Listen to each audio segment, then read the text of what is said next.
What is going on, everybody? Welcome to another edition of the Locked In Sports Podcast. I'm William Locke, and joining me for this very special NFL mock draft is Joe Sieben and Luis Barranco. Joe, welcome back on. How you doing? Let's get it, man. Pumped to be back on. It's been a while. I've been catching up with all the MLB pods, but excited to talk some NFL. It feels like it came up quick for the draft, but it has been, a couple months since the NFL played. So football, probably 8-10 Saturdays away from some college football. Yeah, we're getting there. Like 4 months. Yeah, it's still a while, but it's getting close. Luis, welcome back. Talked to you yesterday on the pod, but you ready for this little NFL edition? I know you love the NFL. Well, I'm wearing a new shirt because you were going to clown me. I literally just got home and I saw my tie-dyed shirt, and I was like, "Oh, I'm going to wear the tie-dye." And I'm like, "Nah. William's going to hate it, Yeah, you're wearing a Chiefs shirt, which is not. Bro, it's the first thing that was in my cabinet. Like, what do you want me to grab? Grab the Red Sox shirt and put it on for a baseball pod? No, exactly. I'm just saying. I didn't know you were into the Chiefs. You want me to put a button-down shirt like I was taking you out to dinner or something like that? If that's okay. Yeah, Joe, if that's okay with y'all's girlfriends, if I could take y'all out to dinner, put the button-down shirt, and with the first eye, smart get a ribeye or something. Yeah. Okay. Well, we're doing the NFL mock draft. Well, can we got to chop it up and talk the weather, right? Yeah. We always got to do the weather with the weather. Unfortunately, we don't have rebuys tonight, so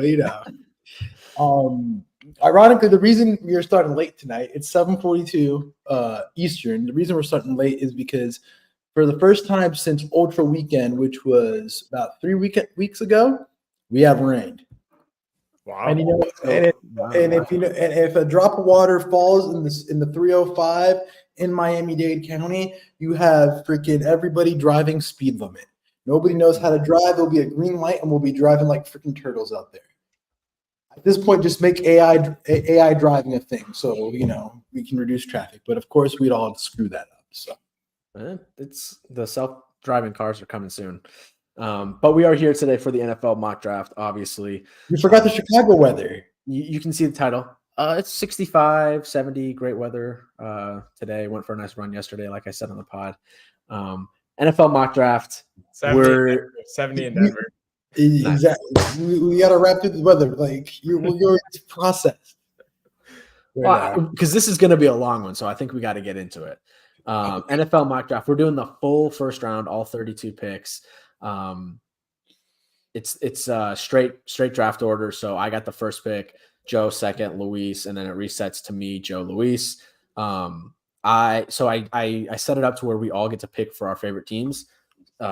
Except I didn't get the Bears second pick. So I'm a Bears fan. I got the Bears first overall pick. I don't have their pick at 9.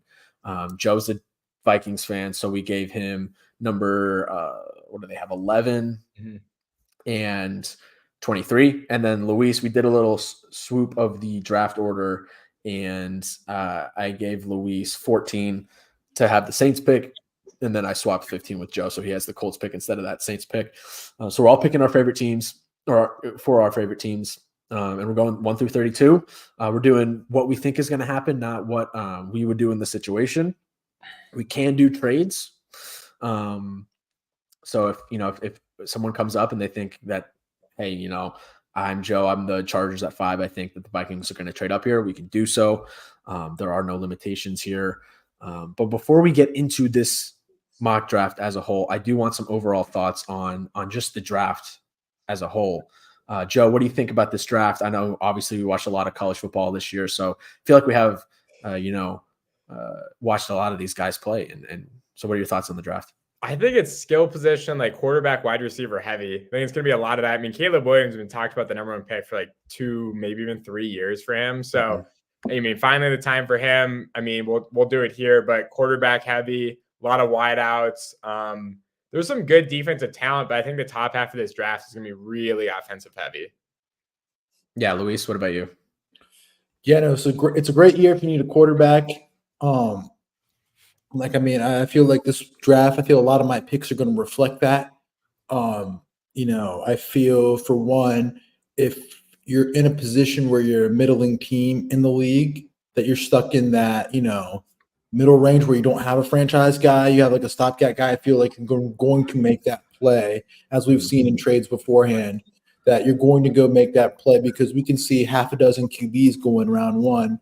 Probably one of the deepest receiver drafts. I think this receiver draft is going to be comparable to the Mike Evans year, which if you guys are familiar to the Mike Evans draft, he was drafted in 2014, and that draft just had wide receiver, just crazy good wide receivers. You had Sammy Watkins, Mike Evans, OBJ, Brandon Cooks, Kelvin. Like you're just going to see a bunch of wide receivers just go.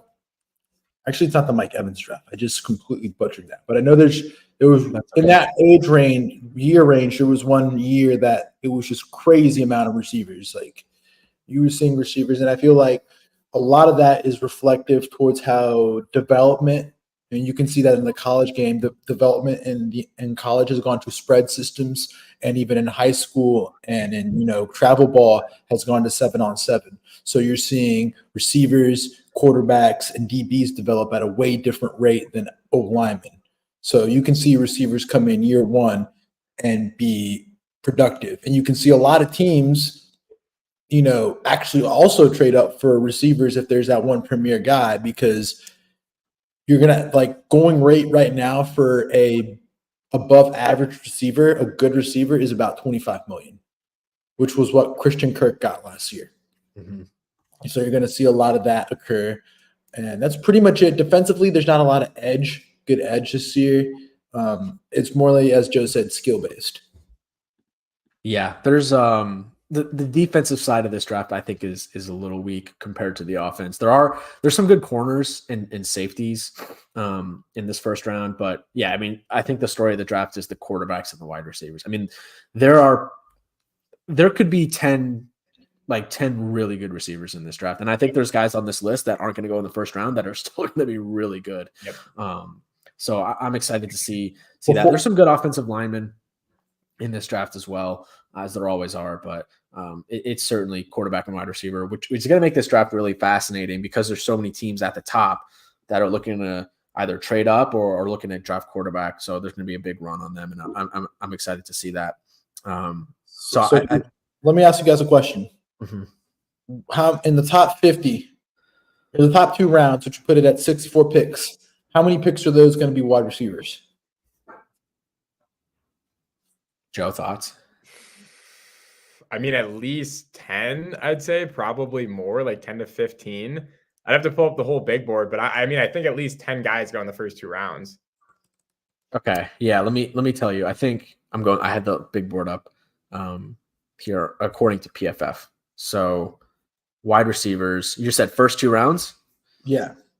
You got Marvin Harrison, Neighbors, Adunze, Adonai Mitchell, Brian Thomas Jr.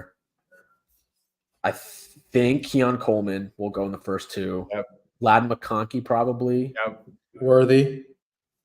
Troy Flanken from Oregon I really like. I think Roman Wilson is 2nd or 3rd round. And that's Jalen Polk from Washington, maybe a little later. Xavier Legette. I also really like Malachi Corley from Western Kentucky. I think he's going to be really good. I like my Florida guy, Ricky Pearsall. Ricky Pearsall, dude. Okay. Yeah, the Ricky Pearsall. I like him a lot. He had that one-handed grab back in the year.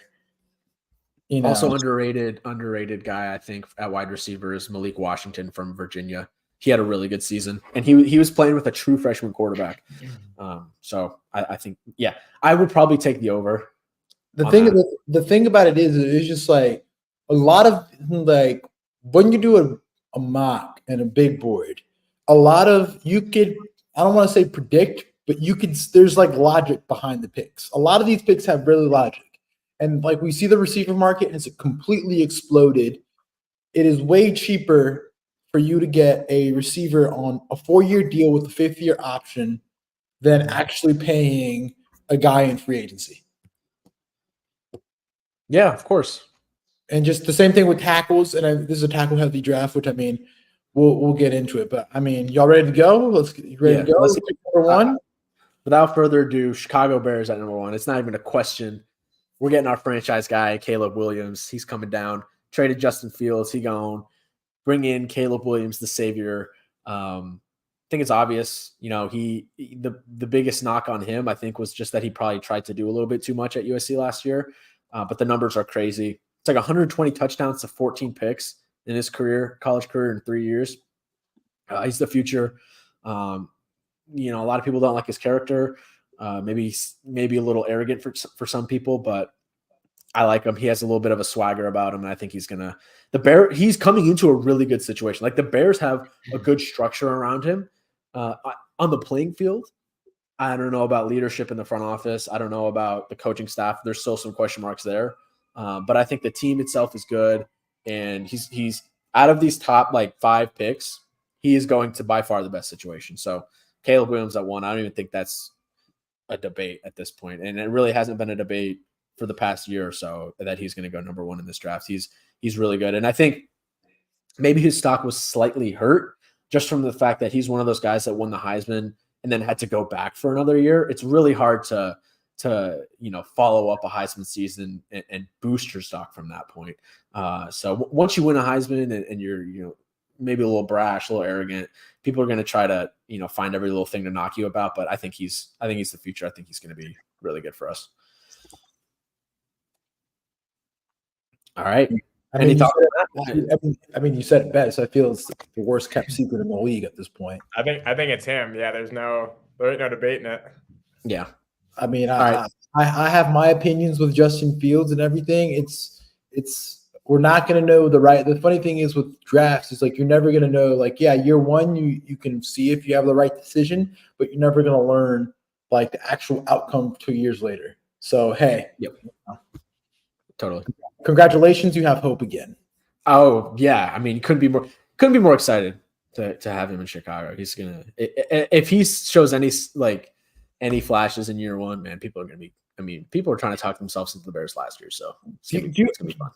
Do you understand how confident this guy is that he's going to be drafted number 1? He is. Yeah. I mean, did you see the interview on Pivot Podcast or whatever? I've seen snippets of it, but when you look at years past, like I'm a draft head. When you look at years past and you see a lot of guys go through the whole pre-draft process, they're very they go meet meticulous. Meticulous. This guy's out in Tokyo, in Singapore, with his girlfriend. Like he just like at this point, he probably already has an apartment in the West Loop or something like that. He probably does. Like at this point, they probably already sent him the playbook. Wasn't Keenan Allen at his program? Yeah. Like if tampering in the NFL draft existed, I think that's your perfect example. Yeah. Okay. Joe, you're 2. You got the Commanders pick. Where are you going? So we're going quarterback again. Jacoby Brissett, he's gone to New England. They traded Sam Howell to Seattle. They signed Marcus Mariota, who, I mean, he's fun. He's electric when he comes in. He's not their starter.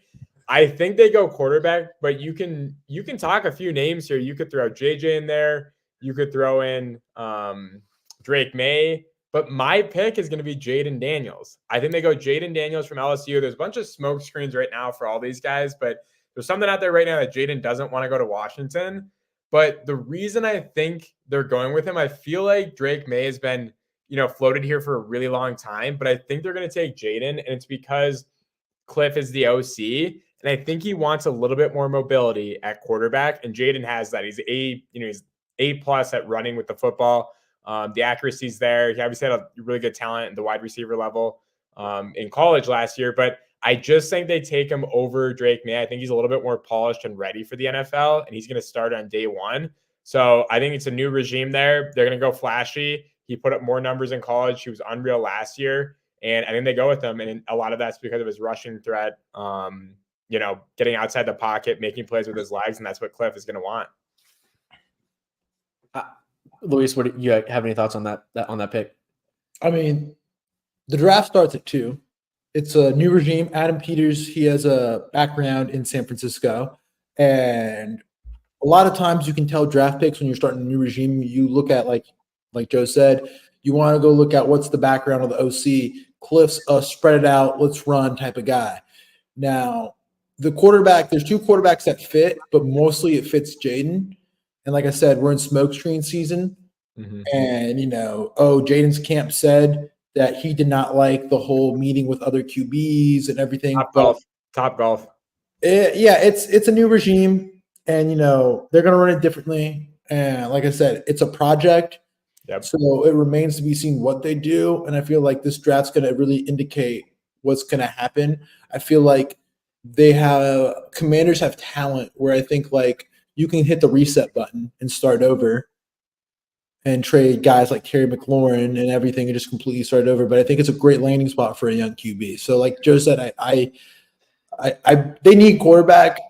You're not going to win without a quarterback in this league. And my biggest belief is in the NFL is that if you don't have one of those top 10, top 12 guys, you're not winning a Super Bowl regardless. So you'd rather take as much dart throws. The only thing is that they're going to pick a guy that's, that they're going to feel comfortable with, because the quarterback, head coach, GM relationship is pretty much what's going to tell you the story. Because you can have a great collection of pieces and talent around, but if you don't have that QB, you're fired after year 4. Mm-hmm. Totally. Yeah. The only thing that there's two things that worry me about Jane Daniels is he is a great runner, but he is kind of reckless. He leaves himself very susceptible to big hits. There's a few ugly hits that he took last year. And then I would also say just the fact he transferred from Arizona State to LSU, and there were videos of the Arizona State players in the locker room like celebrating him leaving and like him trashing his locker.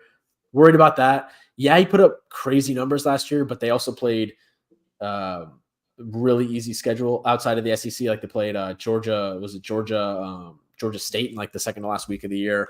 SEC was weak last year. I think we can all admit that. Ole Miss, he put up crazy numbers against Ole Miss. Their defense was non-existent. It was a good Alabama team, but not the Alabama that we're used to. So yet, like this time last year, Jane Daniels was not on the radar anywhere in the first round. And he had a really good season and boosted his stock to get up to this, top 5 conversation. But I mean, history tells us that, not all of these guys are going to hit, right? Most of them are actually probably not going to be good.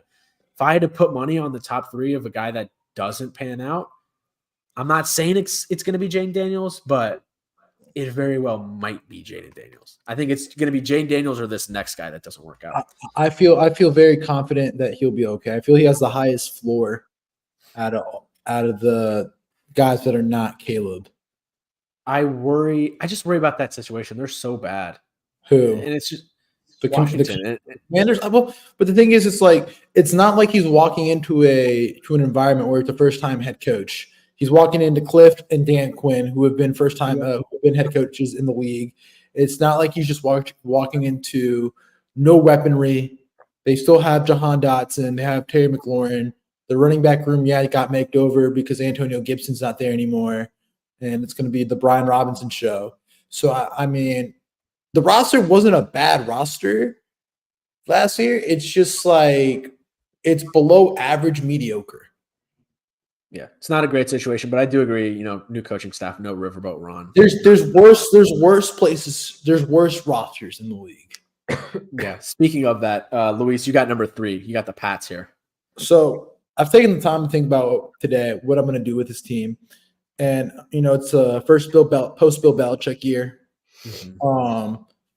And like I said, the quarterback, whoever you draft at quarterback, is who you're going to be married to if you're a head coach and GM.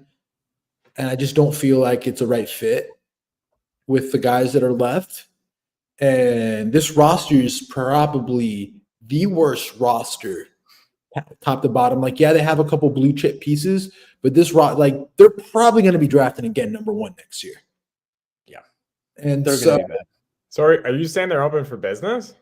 I really do think so, depending on who goes at 2 or who goes at 2. And since you picked Jaden, I mean, everybody talks about JJ, but I kind of feel like JJ has that push because he won the Natty and he shows those traits.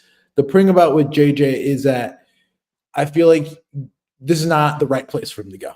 Like, anybody who comes to this place is going to, I don't want to say die, but it's not a good environment. No. And I would like to formally give the pick up to Joe. We're going to make a trade. The reason why The Minnesota Vikings head coach is Kevin O'Connell. Yep. And on his staff is you know who's on his staff? Oh, who's on his staff? Josh McCown, dude. Josh Okay. McCown. What did Josh McCown do before he was the Panthers QB coach?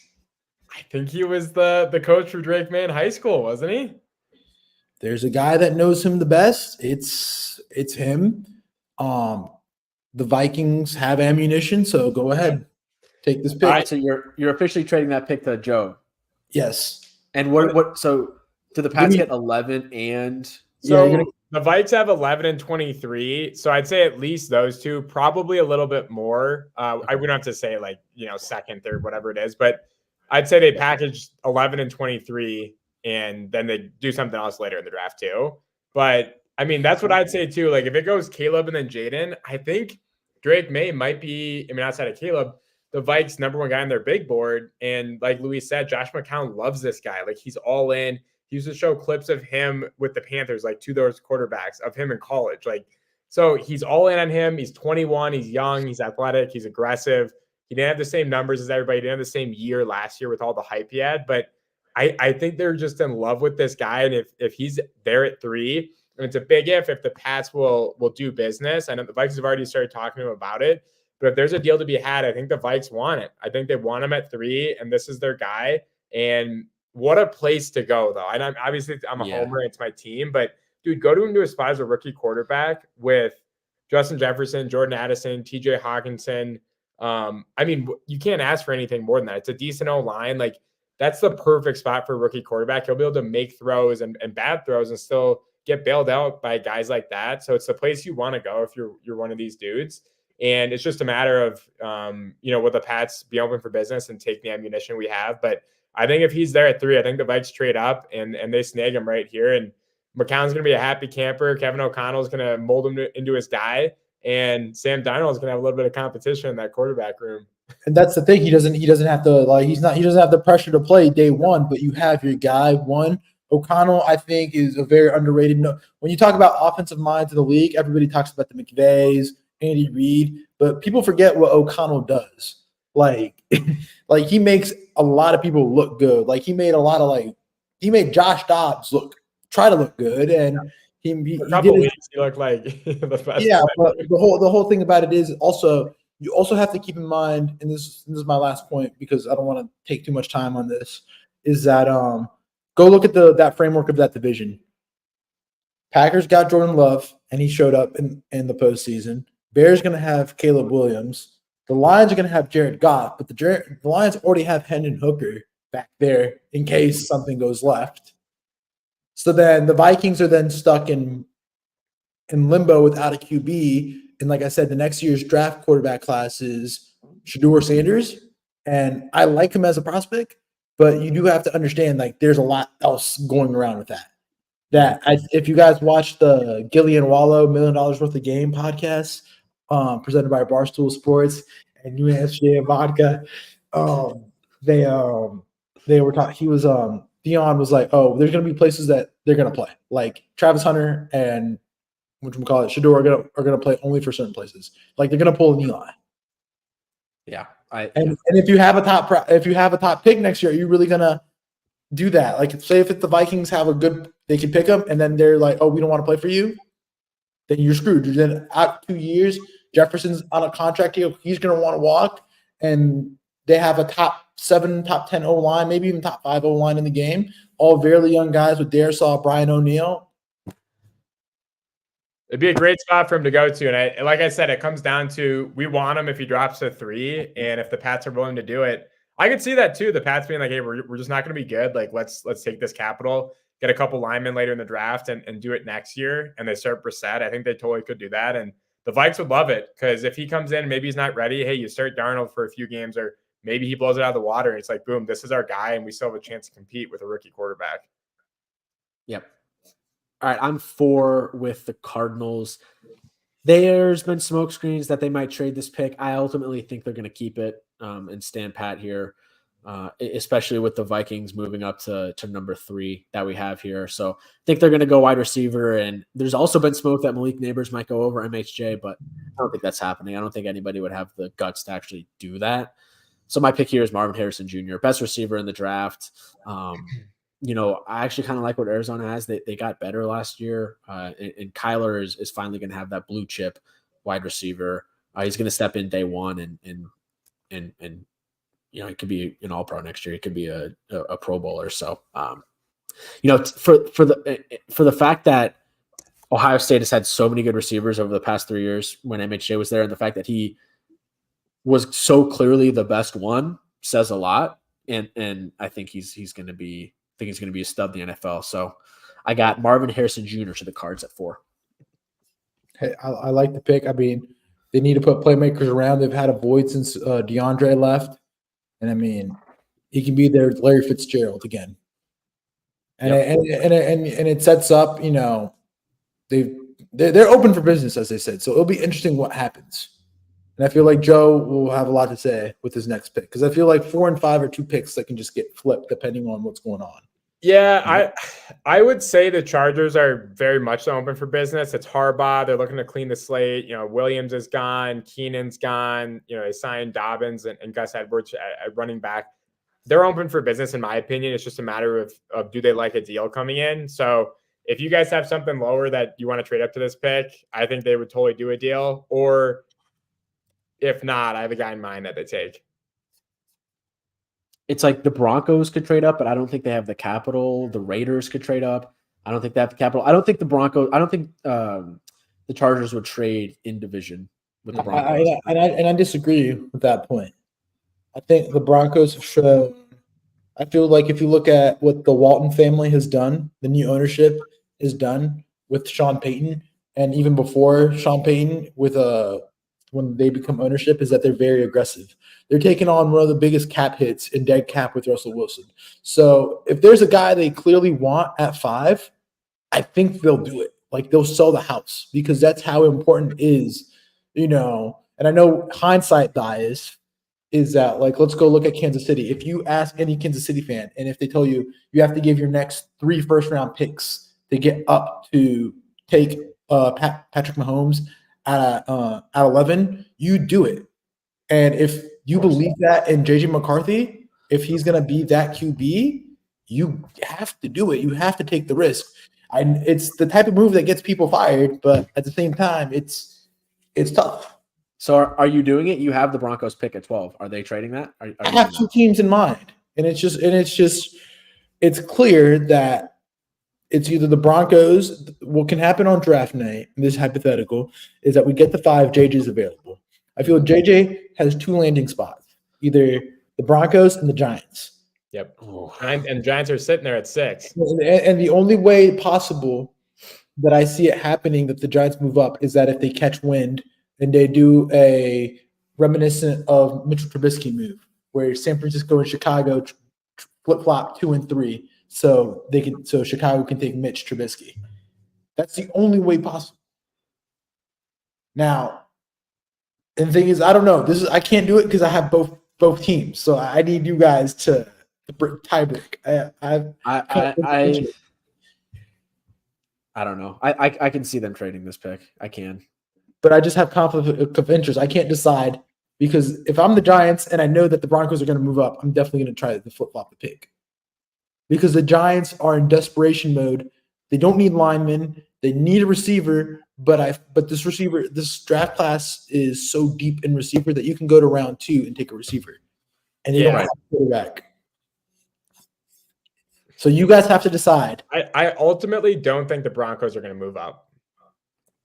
So it just becomes a matter of, do the Giants feel comfortable sitting at 6? Or I guess I'll leave that to William to make that call. Like, do you think they try to go to 5 if they're, like, worried? No, because I don't think the Chargers are gonna pick a quarterback in, obviously, and I don't think the Broncos ultimately have the draft capital to move up 7 slots. What if they give you 3 firsts? Do they even have 3 firsts to give up in the future? This year, next year, and the year after. I mean, they're going to be bad. Yeah, but I mean, or they give you 2 firsts plus Patrick Surtain.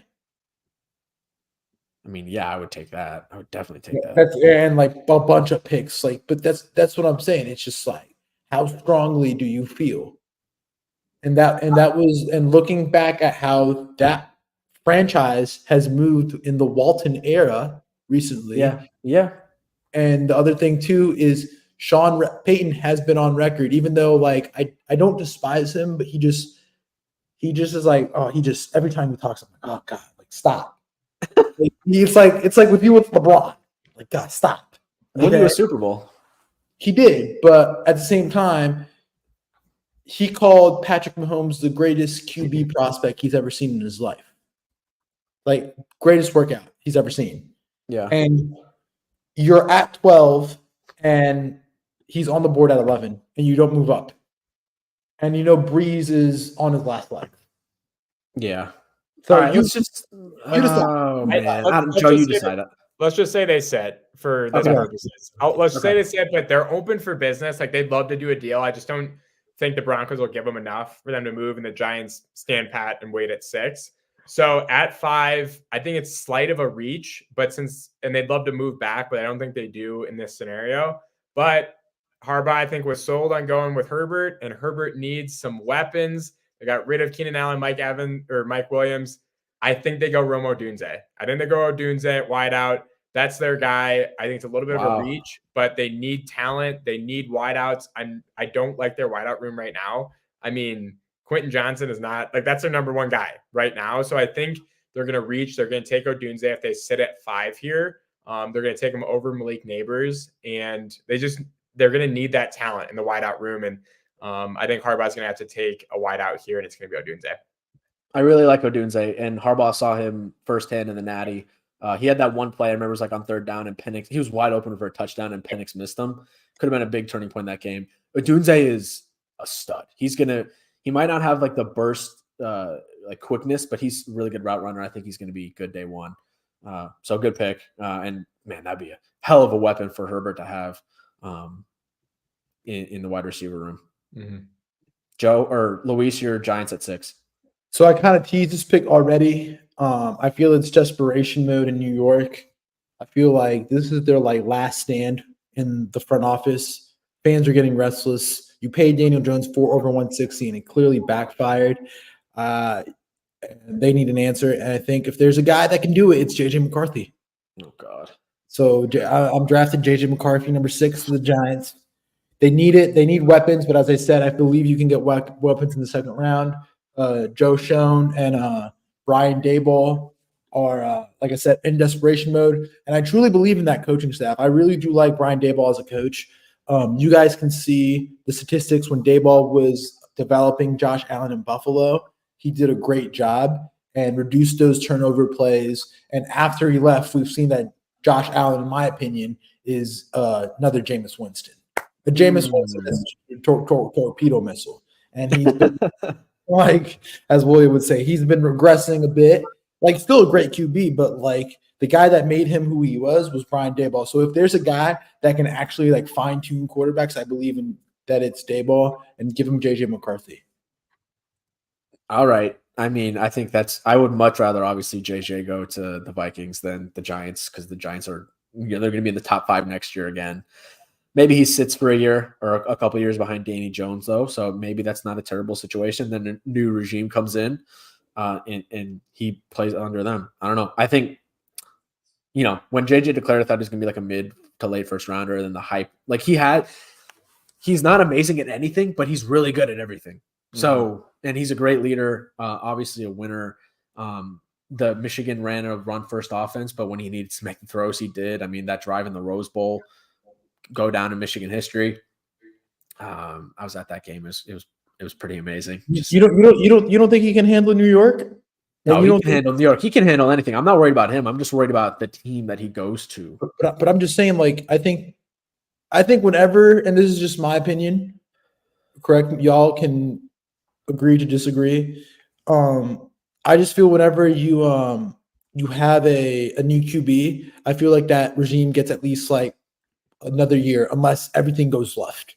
Like they get at least 2 years to like for progress. It's not like they'll draft JJ and then they'll fire that staff like immediately. I feel like they'll give them like bye. Like, and Daboll's not a bad coach. Look what he did with Tyrod.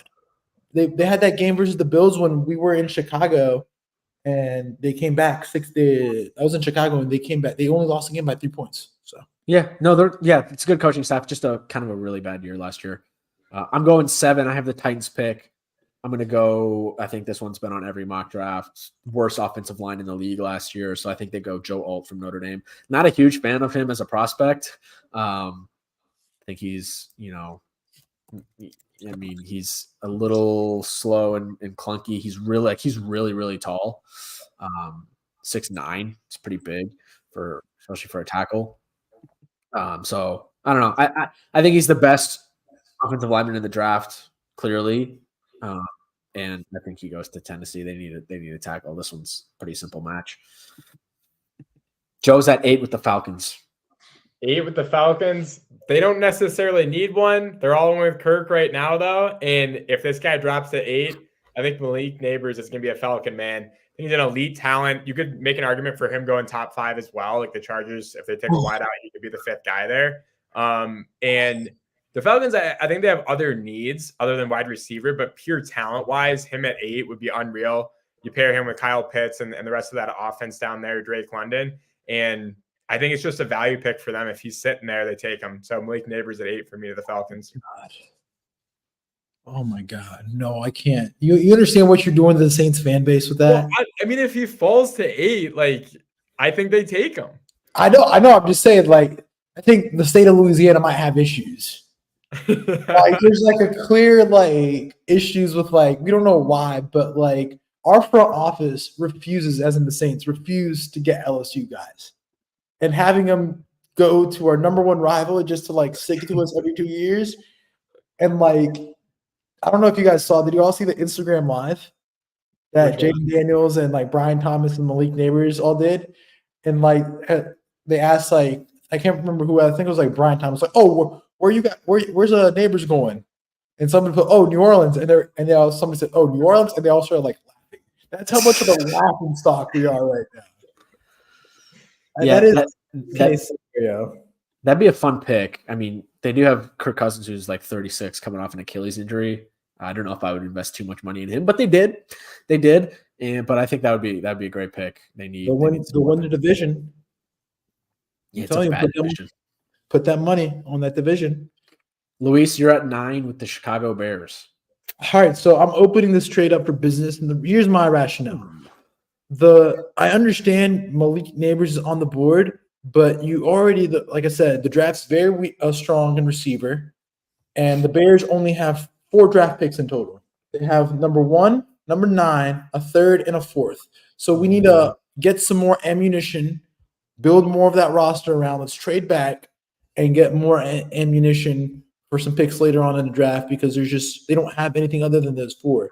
And obviously Neighbors is nice, but it's not a need.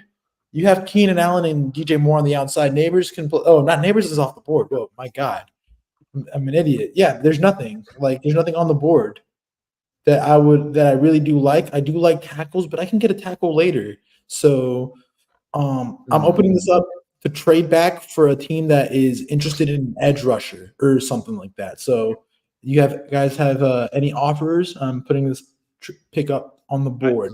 I agree, though. Open it up based on who I have in the first round and everything. I don't think the teams I have are going to move up for it. Seattle? You think Seattle would move up? I have them. They need an edge rusher. Seattle has some of the weirdest talent identification. I can never pinpoint whatever they do. I think they always trade back. That's a problem we got to look up. What about the Rams aren't going to move up, do you think? I mean, they are aggressive. It's just they could consider.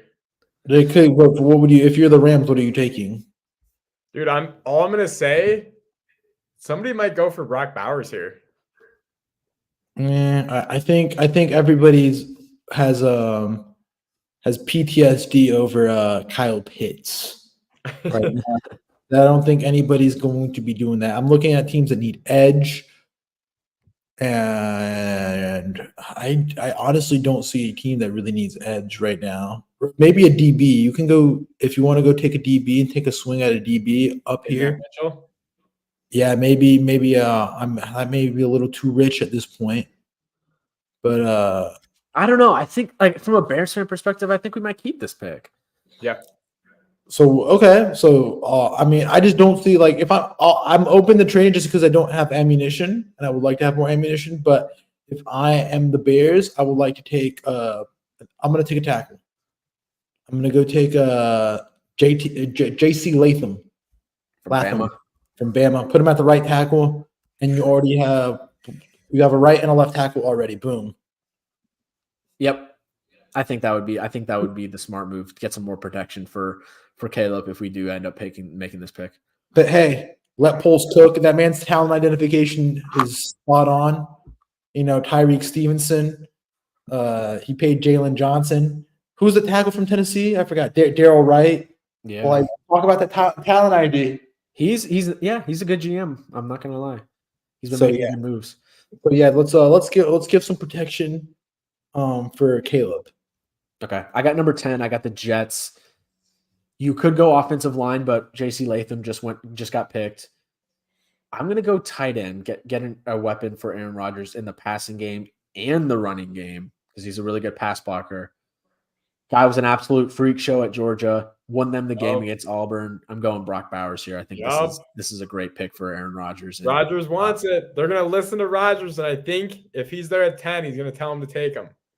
Yeah, I think this would be a fun pick. They're all in. They're gonna go if Neighbors is there, any of the top receivers. You're just not gonna think about it. Rodgers might tear his ACL again or his Achilles, but hey, as long as there's people to catch the ball, they don't care if Rodgers is running back there for his life.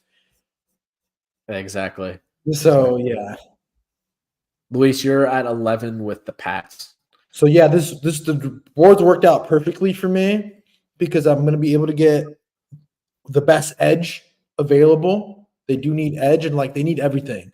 I can get anything at this point, and I'm going to go ahead. And right now, one of my favorite guys is Dallas Turner. I think he's the best edge in the draft, and I'm going to take him there with the Patriots. He can learn behind Matthew Judon at the outside linebacker position, and get him going and maybe replace Josh Uche and just get talent on that team. And I feel like he just seems like a Patriots pick. Like Patriots love their Bama players. Christian Barmore, like I said, Anthony Jennings. Like they just love those guys. He's the best defensive player in the draft. I do think if the Bears decide to go defense at 9 and they love their Alabama guys, and I think they would go Dallas Turner at 9, but I think that's a solid pick for the Pats. He's a blue chip guy. And then you also have 12 with the Broncos because you traded back. I also have 12 with the Broncos. So like I said, there's no quarterback pick that I want here. I'm not going to spend. It's too rich at this point. I have at this point, let's continue building. Tackle wise, you have Garrett Bowles in the left tackle, and they have McGlinchey, who's a train wreck at right. So I'm not gonna take tackle at this point. Let's go defensively. And let's go ahead. Oh, man, this is tough. I really don't know who to take here because I mean you can do so many things here that I really don't. I'm really stuck. You're going tackle? Yeah, but I really don't like any of the tackles. That's my problem. I like the guy from Penn State, Fashanu. Yeah, I don't know. It's a tough position. The draft board did not work out in favor for Bronco country. But let's go edge and take Jared Verse. Okay. Well, let's go edge rusher there. Go young. I mean, you can never have enough edge right now. He was really productive. Would have been a top 10, 15 pick last year. Came back to school and missed out. So let's put him there. Just put more talent around that defense. Right now, they only have Zach Allen, who I'm a personal fan of, and they don't have a lot of guys to rush the outside. Not like a lot of guys that inflict fear. Okay. They got new uniforms. Pretty nice. I do enjoy them. Yeah. I'm going to go with the Raiders pick here at 13. They need a quarterback. I think it's a lock that they're going to go quarterback here. They're not going to run out Aiden O'Connell. Did they get anybody in free agency? I don't think so. I just think it's too rich, to be honest. I think it's honestly we've had 3, 4 quarterbacks picked so far. I think we've had 1, 2, 3, 4. I think that's low. Gardner Minshew. Yeah. Okay, that's not going to stop you from drafting a quarterback here. I'm going to go Michael Penix Jr. I'm going to go Penix. I think he's better than Bo Nix, who's the other quarterback that would be just in this discussion. You worry about the injuries, obviously. 2 ACL surgeries, but he was, and I'll stand on this. He was the best quarterback in college football last year. I don't care about the stats that Jane Daniels put up. Penix was that guy at Washington. I will say he had an elite wide receiver room. I worry that he's a lefty. Just lefty quarterbacks don't really pan out in the NFL for whatever reason. And I worry about the fact that he had the Joe Moore award-winning offensive line. Like, he had a crazy offensive line in the one game that, he got pressured, was that Michigan game, and he was not himself. I mean, he missed so many throws in that game. That one that I talked about earlier, to a Dunze, that would have been a wide-open touchdown, threw a pick to Mikey Sanderstill at the end of that game there. Like, he was not himself in that game. But I still think he's the 5th best quarterback in this draft. And I think if you're a Vegas fan, I'd be excited about Penix. I think he could be good in the NFL. I don't think he's going to be great by any stretch of the imagination, but throws a really tight spiral, really great deep ball. Like, if you want to go watch Penix and convince yourself that he's going to be good, just go rewatch that Texas game. It was one of the best quarterback games I saw all last year. Arguably the best quarterback game in college football last year. So he's crazy talented and just a great story too. So I think he's going to go top half of the first round to the Raiders at number 13. All right, so we got an interesting pick of the draft. The Saints. Where do I begin? This team's a dumpster fire. I'm fully expecting to be awful this year. I can't wait till Derek Carr leaves my franchise. It's like we're just so bad. Like, the organizational malpractice. There's a thing in psychology that we call this belief perseverance, which basically means that there's evidence showing you that this is not true, but you refuse to accept the evidence going on. And we are a 500 team with a coach that everybody hates. You can see it in the NFLPA reports. Michael Thomas is out here on Twitter, formerly now X, talking about how bad our coaching staff is. The coach, we literally have Jameis Winston, going YOLO ball, and the whole, locker room, the whole locker room is happy that he went YOLO ball, and the coach is like, oh, we don't do that. So, like, there's clear issues. Remember that play? Yeah, in the last game of the year, second to last game of the year. Yeah, so I'm telling you right now, there's just clear issues with this team. We have no offensive tackles. We have refused to develop our Trevor Penning, who was our 2021. Yeah, 21, because I was at that draft. Our 2021 draft pick, we refused to develop and give him snaps. We refused to play an NFL average caliber tackle. And Ryan Ramczyk might not be on the team next year due to medical concerns with his right knee. So we need a tackle. So give me the Oregon State guy, Kalaisi Fuaga. I think this is. So give me one of those. That'd be a good pick for you guys. I mean, Derek Carr, franchise guy, future Hall of Famer. Your favorite quarterback of all time. I just know it's going to be Super Saints next year. That we'll have a top draft pick. We'll want to draft Shadur, and Deion Sanders is just going to put the middle finger, and be like, "Screw y'all," because he's a Falcons guy, and you know how Deion is. Deion is a very prideful guy. I like him, but I just know that's how it's going to end up, and we're going to end up drafting Drew Aller from Penn State. Oh, no. He's terrible. He's terrible. Or at this point, who's in the draft at quarterbacks next year? Quinn Ewers. Yeah, Quinn Ewers. Yeah, well, we probably won't be bad enough to pick him. Carson Beck. Oh, God. I like Carson Beck. Carson Beck's going to be a riser next year. Comes out of nowhere next year. Cam Ward could be the Jane Daniels of next year. Yep.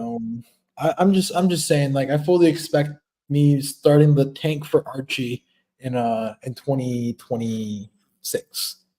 Caitlin Clark would sell tickets. Hey, tank for Archie Manning. Hey, that'd be perfect. The NFL script writers would love that. Yeah, that would be pretty cool if Archie Arch Manning went to the Saints. All right, Joe, Arch Manning. Joe, you're 15 with the Colts. Yep, and I think the Colts love this. They just sit back, they let folks go offense right above them, and they're going to sit and take whoever they like on defense at this pick, whoever their top player is available. They could maybe look at interior offensive line, but I think they sit back, they go corner, and I think on their board, you could probably take a couple guys here, but they're going to go Quinyon Mitchell, cornerback out of Toledo. I think those have him as the number one guy. For them, it's a great pick for them. It's great value sitting at 15. You could go a lot higher, but he had a really good year. I mean, group of 5 team, but I've got him high up on the board here and the best corner that they're going to take here at 15. That's interesting. I've read smoke screens that they want receiver. They want to get one of the big boy receivers. I think they could, but I think they'd trade up. I just don't see him going receiver here at 15 based on the guys going early. You see, that's not Chris Ballard. Chris Ballard is one of those very frugal GMs that waits till the second wave of free agency. He's not that aggressive. He kind of just waits to let everything play out. Yeah. And I got Seattle at 16. Like you said, it's always really hard to get a read on what Seattle wants to do. I think they're going to go defense because it seems like their defense is weak and they like to prioritize defense. I'm going to go with Layatu Latu, the edge guy from UCLA. Seems to be the top second or third edge guy behind Dallas Turner in this draft. And I'm going to go with him to Seattle. Stays on the West Coast.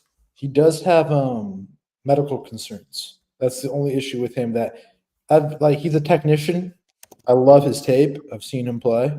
The only problem is that he did have medical concerns because he went to, I think it was, he was at University of Washington. He had to medically retire for, I think it was Yep. So he was medically red flagged. So it'll be interesting. But like I said, Seattle is, oh my God, they'll pick out some dude in the second round and just go crazy. So yep. All right, Joe, you got the Jags pick at 17. Jacksonville, man. Jacksonville. This division's getting tougher for these guys every single year. I mean, now they're chasing what you thought T-Law was the best dog and it was their division to lose. I mean, quickly it's CJ Stroud now in the Texans, and they've got Stephon Diggs now. Calvin Ridley is now on their division rivals. Will Levis, Anthony Richardson. I mean, very quickly the Jaguars went from being the front runners to this is a competitive division and they got to get quick and improve really fast. I think they're going to look defensive side of the ball here. They're going to go all in on obviously. Go defensive. They're going to go Terrion Arnold, cornerback, Alabama. Again, you can make a case for him as the best corner. And I think in this division, secondary is going to be huge with all the wideouts and the quarterbacks that are young here. And they got to beef up that secondary a little bit. And so they're going to take him, really good cornerback, Alabama. Yeah, I really like Terrion Arnold. I think he's going to be really good. High character guy too. Started the whole Bama Lank motto that they have. Let all naysayers know.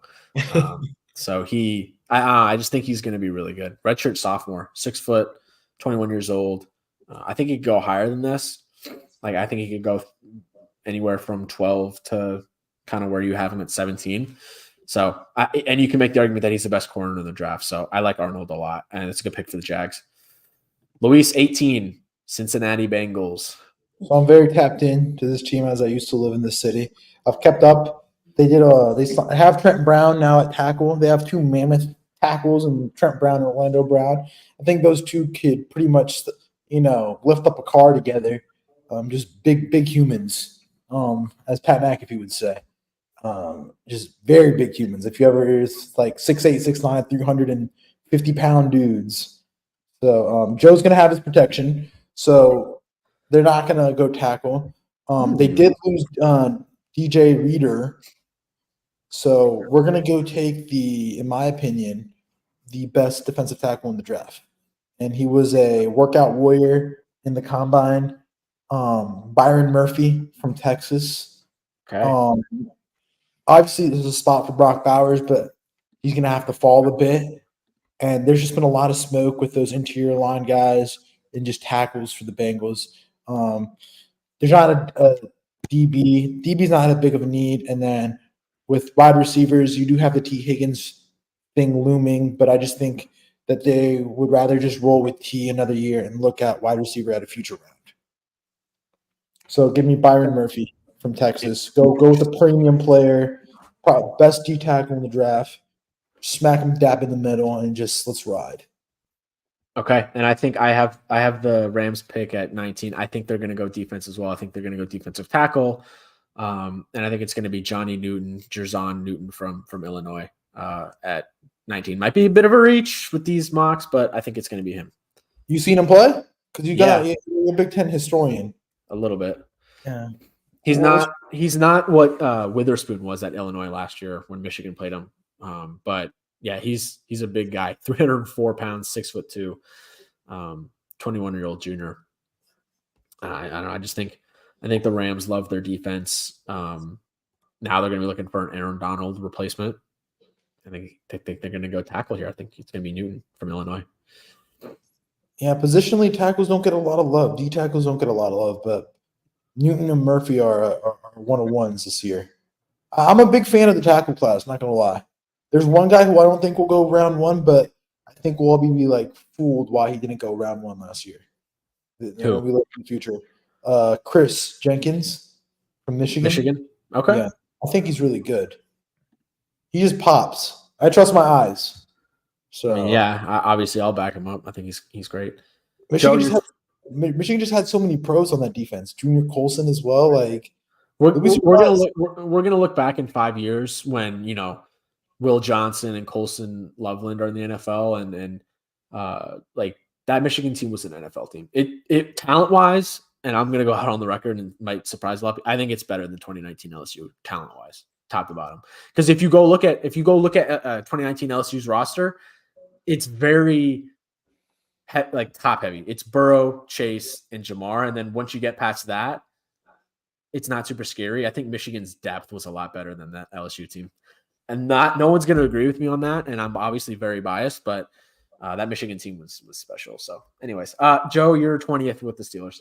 Steelers, man, these guys just love value picks like every year. So I think they debate here between wideout and offensive line. So you got Brian Thomas is still on the board, but ultimately, I think they take O-line. It's not what folks like, but that's what the Steelers do, is they just get good value at positions like that. So I think they either go Fautanu from Washington, but I think they're going to take Olu Fashanu from Penn State. I think he was mocked like a lot of this year in top 10, and they're going to see him. They're going to go tackle, and not a fun pick for him, but got to protect Fields or Russ, whoever's starting there. And if he's sitting there at 20, down here later in the first round, I think they go Olu Fashanu from Penn State.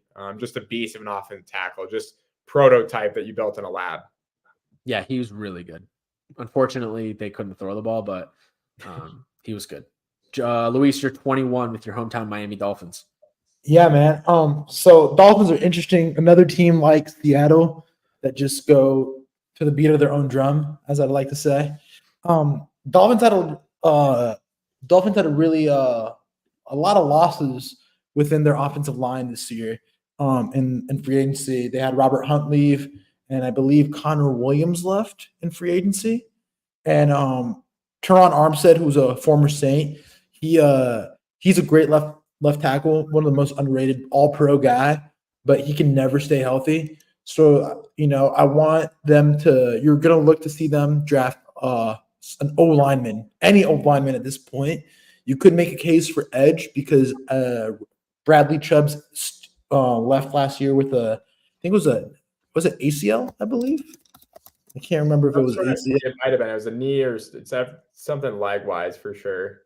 Yeah, it was an ACL. I believe it was an ACL. I can't remember. Then Jalen Phillips tore his Achilles, so they're not going to have them. So you can make a case for a guy like Chop Robinson here, but I just feel like looking how McDaniel is and they're very offensive focused, you have to draft a guy that can play any position in the line. So I'm going to take the Washington UW Troy. Troy F. We're just going to call him. I'm not going to try. Troy F is going to go here. There is a rumor going around, really strong rumor going around the Dade area that they're looking at one guy, and I want you guys to guess who it could be. Brian Thomas? Skill. No, not Brian Thomas. Skill position? Yeah. Worthy. Yep. There's a strong rumor that they want to pair Worthy and Tyreek Hill on opposite sides. Oh boy. And then when Tyreek falls off a cliff, you got Xavier Worthy right there. And Xavier Worthy can learn from Tyreek Hill. But it would be the weakest receiving room in the league. I just feel, or run blocking wise. But with the whole Prime stuff going around, Tyreek signed with Prime. Yeah, Prime beverages. The Prime curse is going around. And then the other thing too is like, as much as I can see it happening, because that's what Miami does. Miami goes for these like big, I don't want to say big flash, but that's what they went for. They got Jalen Ramsey last year. They got a bunch of big headliners. Tua's not going to survive without an O-line. Like it's just like he's not Josh Allen. He's not a very mobile quarterback. He needs a line, and since he is a smaller quarterback under the typical size, like those smaller quarterbacks need a pocket. So you got to give him an O-line, and I feel like get a guy that can play guard and tackle with Troy F. Okay, I have the Eagles pick at 22. I think this guy's fallen too far. I'm taking Brian Thomas Jr. from LSU. Electric receiver. Obviously helped Jaden Daniels win a Heisman. I don't like. I think it's crazy that he's fallen this far in our mock because he can go as high as like 15 to Indy. And yeah, he's a great receiver. 6'4" junior. I'm going him to the Eagles. That's an interesting pick. Yeah, I don't know. A lot of people think they're going to go defense here based on what I've read, but I think defense get another weapon for Hurts. Yeah. I mean, you should have just picked Lad McConkey at that point, big guy. You could have also argued that they would go center because Kelsey retired and go get Jackson Powers Johnson, but I'm going Thomas Jr. Luis, you have back-to-back picks. I feel like Joe is not having any picks. Luis says, well, he did trade. So I traded 11 and 23. Yeah. So I got 11 and 23. So, like I said, we're back with the Patriots. Patriots don't have tackle other than Chuma Okafor and Michael Amenahue, which they're okay NFL tackles. But, I mean, whoever gets there needs to survive. So I feel like this is a pick where they go and take Amarius Mims from Georgia. Conflict of interest would have let him have him in my next pick, but he's a project guy. I kind of feel like the Patriots aren't on the strict timeline. They have time to wait. So I feel like they have enough time to develop a guy. I think he has one of the higher ceilings as an offensive tackle prospect. And he is a Georgia guy, so they're going to love that. So good pick. And then you got Cowboys at 24. Patriots love themselves. Their blue blood that's basketball, but they love their blue blood program guys. Next guy, Cowboys. I'm gonna go running backs in need, but you know how running backs are, they're disposable in a way. Wide receiver, they are rumored with trading up for a guy like Brian Thomas, one of the big boys. But like I said, you can get a guy in the second round. And I just don't think it's a good spot for a guy like Xavier Worthy to go or a Keon Coleman. I just think they're the same type of receiver. But I'm going to go ahead and give some protection for Mr. Dakota Prescott. And they just had Tyler Smith walk. Not Tyler Smith. Oh, my God. Tyron Smith, the USC tackle. He just signed with the Jets, and he's not going to be protecting Aaron Rodgers. So I'm going to go ahead and take Tyler Guyton from Oklahoma. Cowboys do a really good job in developing offensive line talent, and that's kind of been their MO under Stephen Jones, Jerry Jones' son. He's kind of want to build from the trenches, build up those linemen, and they do a good job at developing them. They had Tyler Smith from Tulsa, who is a Pro Bowl talent now. They drafted him a couple years back in the first round. So I'm going to go ahead and get him a tackle. I don't see them going inside line because they do have a need at the tackle position. They could, depending on what happens with Tyler Smith, if they move him out to tackle, they could draft a guy like Graham Barton. But I just feel like you don't mess up something that's already good with Tyler Smith already being a Pro Bowl left guard. So let's get Tyler Guyton out at left tackle for the Cowboys. All right. I have the Packers pick at 25. And if I'm the Packers, I'm trading this pick for a bag of footballs to the Bears. So, no, I'm just kidding. Isn't there a conflict of interest you drafting for the Packers? Yeah, a little conflict of interest, but I'll keep it non-biased. I think they're going to go defense because they're loaded at skill position and at quarterback. They're good there. I think they're going to go edge, and I'm taking Chop Robinson. I think Chop Robinson is the single most underrated player in this entire draft. I think he could be the second best player edge-wise. I think he could be the second best edge behind Dallas Turner. I mean, this is a guy that was absolutely cooking a Michigan offensive line in the game last year in November, to where we had to run the ball 30-something straight times. And we had to restructure our entire offensive line because he was cooking Carson Barnhart so badly on the edge, so fast. I really do think this guy is going to be an absolute stud, and the sky's the limit for him. And oh my gosh, if the Packers get this guy, they have a blue chip guy on defense that's going to be terrorizing and NFC North quarterbacks for years to come. I am very high on Mr. Chop Robinson. He's my steal of the draft here for the Packers at 25. And then Joe is that's a good value pick. I mean, I don't like it as a Vikings fan. Same for you as a Bears fan, but I'm going to follow that trend of a value pick. Buccaneers, made the playoffs last year. They're all in on Baker. They bring him back. Then they're good on offense, especially at the skill position. So they're going to stay on the interior offensive line. I think it's kind of like a Steelers pick, just value here. Jackson Powers Johnson, Oregon interior offensive line. You put him at center. Ryan Jensen just retired, or you stick him at one of the guard spots. I think it's a great pick, low in the first round. I mean, this guy could definitely go in the 10 to 20 range if somebody jumps a little bit. He's arguably the top interior offensive lineman in the first round here. So if he's sitting at 26, I don't think they let him slip by, and they take the big dog out of Oregon. Yeah, good center, best center in the draft. So good pick. Luis, 27. I'm gonna trade this pick. I'm open for business. I'm calling up Joe. We're gonna make a trade, okay? Ooh. There's a team that you have right now left on the board. I feel it's actually crazy that this guy's still on the board right now. But I want to trade this pick with you. The Chiefs?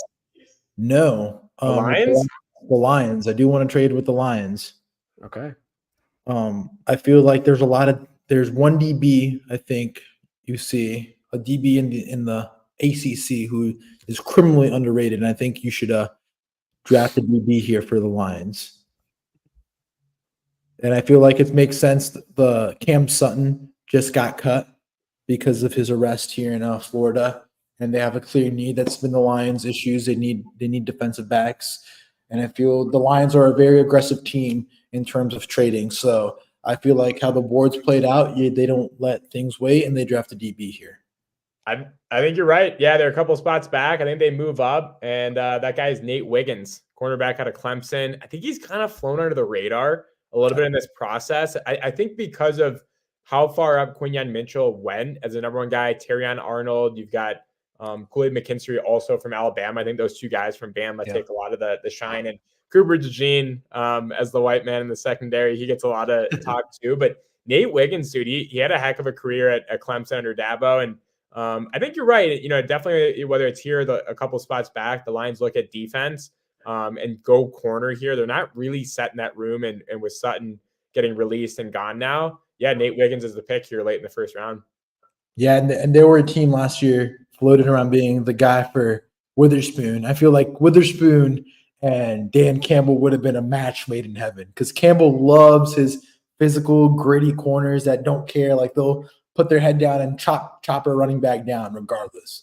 But yeah, they have to address that corner position. They have to because you can't have a 30, 40-point games. Like as long as Ben Johnson's there, yeah, they're going to put up a bunch of points. But man, they gotta patent up that DB room. Yeah. Also, Chop Robinson is this year's Devon Witherspoon for me. I was high on Witherspoon, and now I'm high on Robinson the same way I was with Witherspoon. I got 28, my second to last pick in this draft. I got the Buffalo Bills. I think they have to go wide receiver here with Diggs gone to Houston, and it's between Worthy or Adonai Mitchell, I think. And think they're going to go Worthy. I think they're going to get a really speedy guy for Josh Allen, and I think that's the picture. I think they have to go receiver. We saw what happened with what was Josh Ross, the guy that had the 40-time record before, didn't really have much of an NFL career, and that I hope that doesn't happen with Worthy. It could happen because speed, doesn't always translate to NFL success, but I think he earned himself worthy of a first round pick with that combine time, and I think he goes here 28 to the Bills. Luis, you got back-to-back picks again now because you traded with the Lions. You got the Cardinals pick at 29, and then 30 you got the Ravens. And I feel like I'm going to swap here with you. Okay. You have the 49ers, and I feel the 49ers need to address their interior offensive line. They need to address their tackle position. They're like just line in general. We saw them exposed on the biggest stage, and I feel like there's one guy I feel that makes a lot of sense, and I feel like the Cardinals are open for business. They don't mind trading back and acquiring future assets. So I leave the floor to you in picking for the Niners at this point. All right, I'll go Jordan Morgan then from Arizona. Oh, okay. I wasn't thinking that, but that makes sense. Who are you thinking? I was thinking Graham Barton. Yeah. Interior line, they have a lot of interior issues with John. I think it was Feliciano who was starting at guard, and they did lose Mike McGlinchey. So either or is good. I would just prefer Graham Barton. I feel he has a higher floor than as an NFL player. But yeah, no, I can totally see them replacing their tackle position. All right, and then you got the Ravens at 30. So the reason I did that, I wanted you to leapfrog me to take Barton, but since I think Barton's available, yeah, he is. Yeah, no, that's what I'm saying. Since he's available, looking at the Ravens in the past have not been afraid to addressing premium picks for interior linemen, and the Ravens are a very BPA team. The team's stacked. So I'm going to go ahead and take Graham Barton. They're very much BPA team. They don't mind position. Like, yeah, they do care about positional value, but at the same time, they're not like, oh, he's a center, we shouldn't draft him. 2 years ago, they drafted Kyle Hamilton.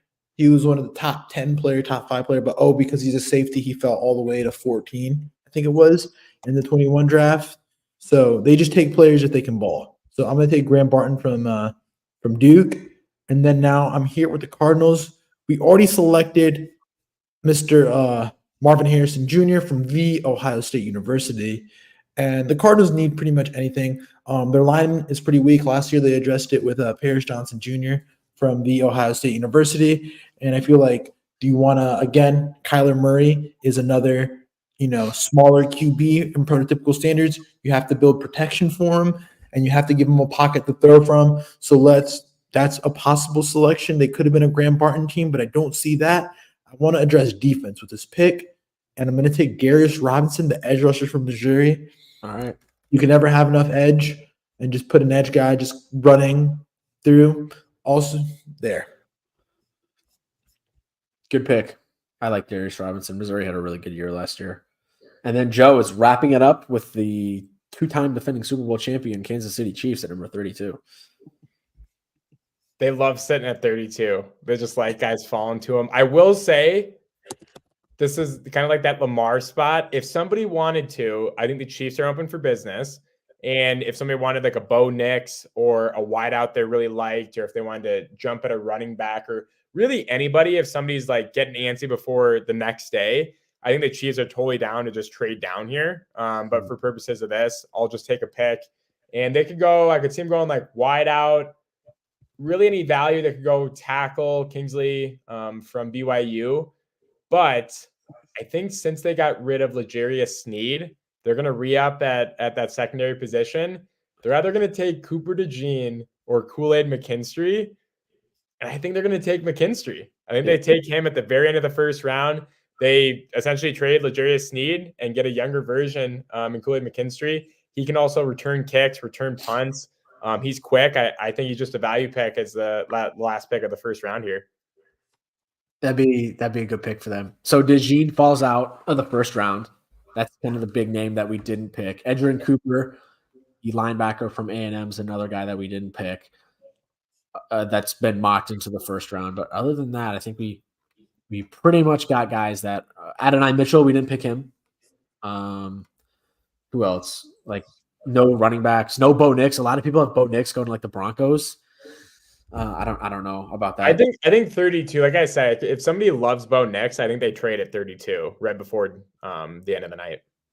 Okay. Any non-first round guys that you like? I mean, Cooper DeJean, like you said, if he falls out, I almost took him right there at 32 if he falls to the Chiefs. But I think he might still go in the first round. I mean, he's sitting there. Guys like A.D. Mitchell, Keon Coleman, Chris Martin, honestly, from Michigan. I think he's a good pick. And Devondre Sweat, I think, kicked himself out of the first round conversation with his arrest, in the offseason here. But there's some guys that still could go. And Kingsley from BYU, the tackle, with so many guys going in front of him, maybe teams reach for him thinking they might not get anybody else. There's going to be a run on corners in the middle of the first round and then like offensive linemen, I think, in the late first round. What about you, Luis? Any like non-first rounders that you're looking at? Just draft in general? Lad McConkey. I just feel like that dude's numbers are like his combine numbers are crazy. I just feel like he's just going to end up somewhere and people are going to be like, how the hell did we let this guy not draft in the first round? I like him a lot. I really do like Kamari Lassiter could be a guy. A lot of receivers this year. And then I'm a big Trey Benson. I like him. I like Jonathan Brooks. There's value to be had in the running backs. Blake Corum. I've been on the record. I'll go on the record and say if Blake Corum ends up on the Cowboys, I feel like he will be in the running for offensive rookie of the year. If he makes it on the Cowboys, he'll be in contention. I feel like he's that good. And if he just ends up in the right, system, I feel like he can just blow up. Other than that, Ricky Pearsall, I did say him. I like Junior Colston, the linebacker out of Michigan. I just think he's a player. My guy Mikey Sainistro. If we're doing NFL Defense League, I would be buying Mikey Sainistro stock out of the wazoo. Every time I see that man play, he just makes plays. He reminds me a lot of Mike Hilton from the Bengals. He was on the Steelers, just a slot nickel guy who just, they put him in there, makes plays, turnover plays, and then when he has to tackle that 250-pound running back, he'll go chop the running back down, and he'll just have a nice long 10, 15-year career. And that's I said Chris Jenkins. I know I'm glazing off Michigan right now, but hey, they had good guys, and they're pretty good. So I can't really say much about that. And there's another guy I just saw, Muhammad Kamara. I watched that guy play against Colorado in the CSU Colorado game. He was getting after it. And that dude was getting after it. The only problem with Muhammad Kamara is that he doesn't understand when the whistle blows. Like, I think he racked up so many penalties at some point that, but the dude was just like, Colorado's O-line was bad. And Joe, you can attest to that. But Muhammad Kamara that game was just in the backfield. Like, he just decided to just buy real estate and just sit back there in that backfield. So I like him, and that's pretty much it. Like I said, maybe sleeper Spencer Rattler, development QB for a team. Maybe we're like a Cowboys. I don't know if it's him, but I think there will be somebody that it's like we're like not even thinking about right now. That I feel like there's one guy a year that just comes out of nowhere, and it's like he's mocked as end of the second round, and somebody takes him the first just out of the blue. Like maybe it's a running back or a different wideout, somebody that's way higher on the board. I think there's going to be a surprise pick that we just didn't even cover. It always happens every year. Last year it was the running back from Bama, blanking on his name. Jahmyr Gibbs. Yeah, Jahmyr Gibbs. Yeah. I also like my bad. I also like the tight end from Illinois, the guy who doesn't believe birds are real. I watched him in the combine. He's decent. Isn't Zach Zinner in this draft, William? Yeah. I said, there's just a lot of value. Tight end class isn't bad. So, we talk about the first round a lot, and I'm not going to bore you guys to death for an hour and 15 seconds into this podcast. But, people put themselves, at the first round guys, but it's really about the guys you pick up in rounds 4, 5, and 6, and 3. And if you can find value in 2 and 3, that's why you value top 100 guys that much, because you're in the top 100. So, hey, we'll see what happens on Thursday. There's still a lot of trade rumors going around. Maybe Brandon Ayuk gets moved. I wouldn't be surprised if a Terry McLaurin gets moved from the Commanders if you can get enough value back for him. Am I missing on anybody else? I've seen a rumor about Justin Herbert getting traded. I saw that. I saw mean, that. he's out there, dude. Call the Vikings, man. We want him. Well, it's the Vikings that are rumored to get him. They're trading their first and Christian Darrisaw and a bunch of picks plus Darrisaw for Herbert. Why do they want Darrisaw? They're getting rid of Herbert. Let us keep Darrisaw. Hey, Chargers are going to become Michigan West. Yeah. Hey, Joe, what about Sione Vaki from Utah? Yep. Dude, he's good. Was he the guy who played running back and safety? Yeah. He's a Swiss Army knife, dude. I think he's a guy that goes second round as a value pick.